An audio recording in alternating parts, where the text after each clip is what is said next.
Bonjour tout le monde, bienvenue au show de moto. Cette semaine, on vous présentera la BMW K1600 GL. On a aussi un nouveau guide pour la moto au Québec. On aura bien sûr le conseil de la semaine de la Fédération québécoise de moto hors route. Et on débute tout de suite avec le Spider-Fest.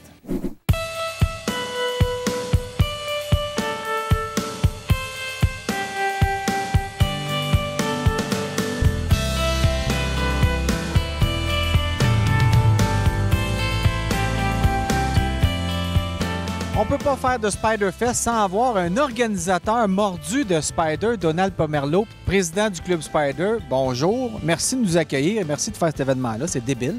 Oui, bien c'est l'événement majeur du Club Spider au Québec, puis je pense que c'est l'événement majeur aussi au niveau Amérique du Nord. Même en Europe aussi, ce qui se passe, c'est vraiment le plus gros rassemblement de Spider qui existe présentement au monde. Au monde. Et toi, tu veux faire le record Guinness aussi de la plus grande parade de Spider au monde. Tu n'avais pas assez d'organiser tout ça. Tu as dit, moi, je veux avoir un record en plus. Oui, exactement. Mais ça fait 2 ans, on a 2 records. On a eu la première année avec 328. L'année passée, on était 438 Spider. Là, si on se fout des comptes, là, il reste une couple d'heures à rentrer, par exemple. Peut-être, là, on est 400. Là. Fait que là, ça reste à voir là, combien qu'on va être. Si on bat notre record de l'année passée. Pour toi, ça représente presque un emploi à temps plein maintenant, parce que tu fais plein de choses là-dedans. Oui, absolument. C'est un emploi à temps plein. On a des événements toutes les fins de semaine. Ah ouais. Fait que parfois 2 par fin de semaine. Il faut dire que tu n'es pas un employé de BRP, tu es vraiment un fanatique de Spider. Comment ça t'es embarqué là-dedans? C'est la passion de la machine. La machine, je suis tombé en amour avec cette machine-là, puis il n'y avait pas de club qui existait, puis je voulais créer un club. J'ai créé un club provincial pour être...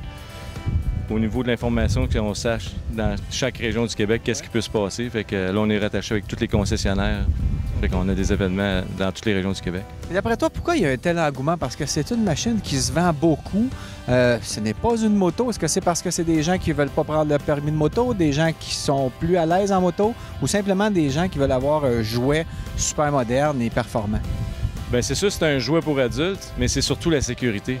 Les gens, si on parle peut-être de 75 des propriétaires qui n'ont jamais conduit une moto.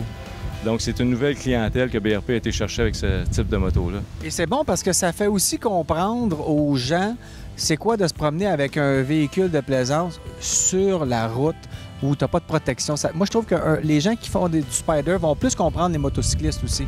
Oui, absolument, oui, oui.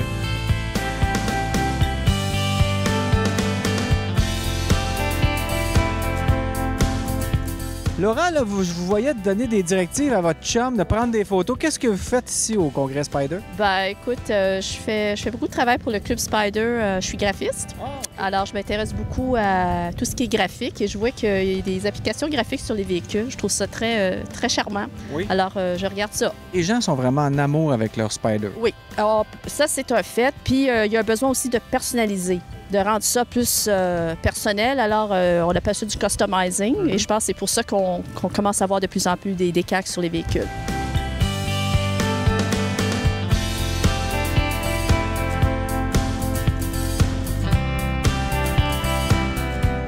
Évidemment, au Spider-Fest, on rencontre des concessionnaires de Spider qui sont là pour rencontrer les clients ou les futurs clients ou les gens qui trippent sur les Spider. Mais à écouter les gens de Spider, il faudrait tous vendre nos motos. Là. Pourquoi? Non. Non. Une moto, c'est une chose, un Spider, c'est un autre. Bon, c'est un nouveau produit. Moi, j'ai fait de la moto longtemps et même j'ai fait de la moto en circuit. Et c'est sûr que le côté racer, on ne l'a pas chez Spider. Le côté vraiment, la performance, l'adrénaline, les 3 axes quand on sort d'une coupe, on ne l'a pas chez Spider. Mais le côté de promenade à l'air libre, ça, on l'a comme la moto. Donc, pour les dealers, justement, tous les détaillants, les gens recherchent la bannière Spider. On voit aussi que les gens, autant pour les Harley, comme les Harley ont fondé le marketing, le branding, Spider, les gens s'identifient à ça. Oui, et on en est très fiers et très contents. Maintenant, on peut se procurer des vêtements Spider. Oui. Il y a plein d'accessoires qu'on peut avoir. Il y a des compagnies, il y a du chrome, il y a des compagnies aussi qui se joignent à nous. Oui, on le voit avec les Spider derrière. Avec les Spider ici. Donc, les gens peuvent personnaliser leur moto comme on personnalise un Spider. Et on peut s'identifier avec nos vêtements comme une moto Harley est aussi identifiée. Donc, on est en train de former, je vous dirais, une communauté. Oui, on sent que c'est du social. C'est du social. Les gens sont fiers, ils ont une appartenance. C'est une vraie communauté.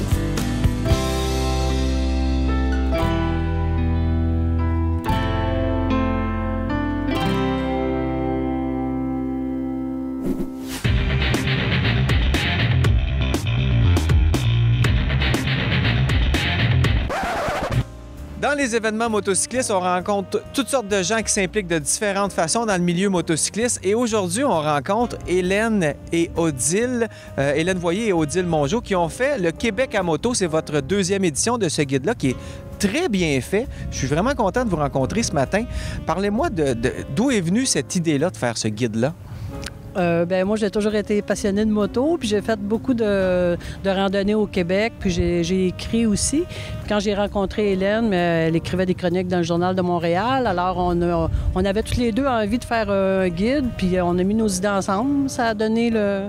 Ça a bien sorti. Oui, oui. Sorti. C'est vraiment un succès, je pense, parce qu'il y a beaucoup de motocyclistes qui se le procurent, là. Oui, c'était un succès au Québec. La première édition s'est vendue à 10 000 exemplaires. Ça en fait un best-seller. Puis là, la seconde édition, je pense que les ventes vont bien aussi. Ah ben là, on en parle, c'est sûr que ça va lever. Écoute, mais parlez-moi de comment vous avez procédé, parce qu'il y a vraiment toutes sortes de conseils ici. Il n'y a pas que des randonnées, il y a des conseils pour les... Moi, je suggère aux nouveaux motocyclistes.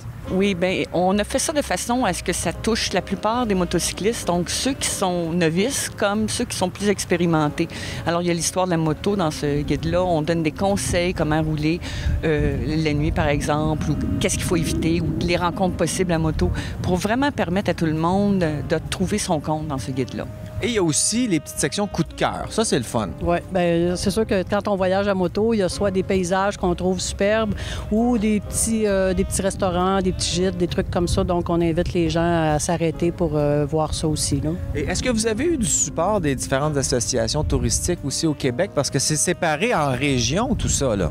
Certaines associations touristiques nous ont permis d'avoir de se loger dans certaines régions, mais la plupart du temps, c'est nous qui avons fait nos propres découvertes, nos propres coups de cœur. Bien, merci beaucoup pour ce guide au nom des motocyclistes, puis bonne continuité. On attend la prochaine version dans combien de temps, là? Peut-être une couple d'années, là. On va se laisser une couple d'années, oui. Parfait. Bien, merci, puis bonne journée. Bonne journée. Merci.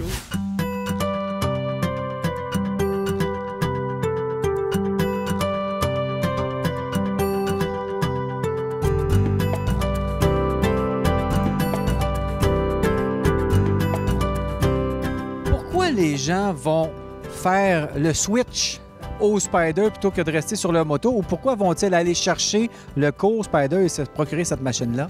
Dans un premier temps, il faut bien comprendre une chose. Les gens qui viennent chez Spyder, en premier temps, sont des gens qui n'ont pas touché à la moto. Les gens de moto ont une difficulté à traverser vers Spyder. Il y a une période d'adaptation entre 6 et 1 an. Et après ça, quand on a goûté vraiment à Spyder, on fait vraiment la distinction avec moto. Et là, on regarde une moto comme une moto racer.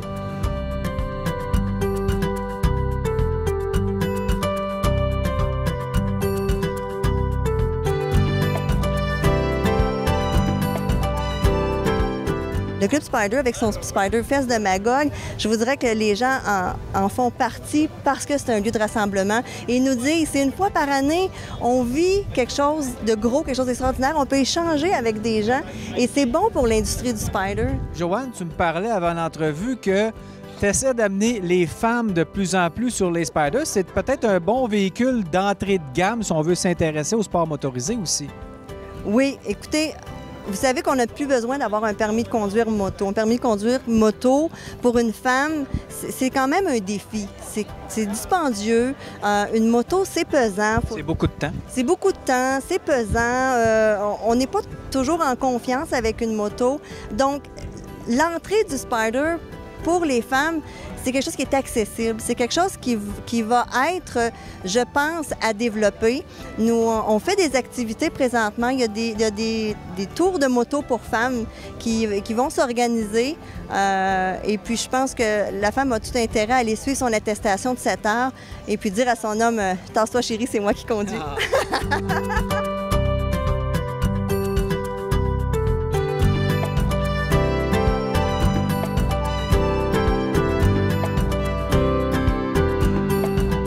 toi, pourquoi t'as acheté un Spider? Pas juste pour donner des tours avec ta sœur. Non, j'ai eu plusieurs motos, puis Spider, surtout pour la stabilité et la sécurité, en partant, puis je n'ai eu de besoin. Ça fait que, puis là, je suis rendu maniaque là, au point que j'équipe, puis je pense à le changer, mais qui sort le 2014. Ouais. T'es un mordu, là. Là, je suis mordu, là. Je suis mordu. Je voudrais pas avoir d'autres sortes de basiques.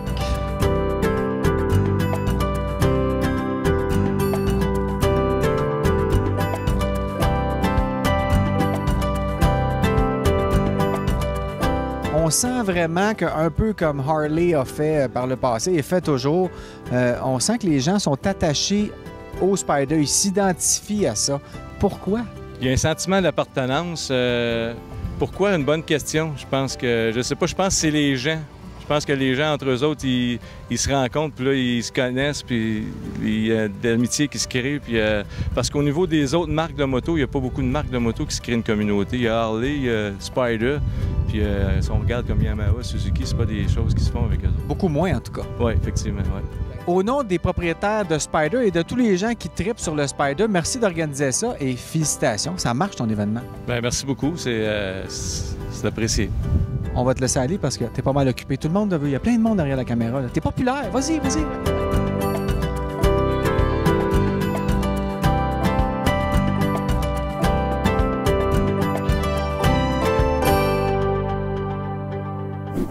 C'est ce qui conclut le show de moto cette semaine. Les organisateurs du Spider-Fest vous invitent au prochain Spider-Fest du 13 au 15 juillet 2012. Et moi, je vous dis merci de nous écouter et à la semaine prochaine.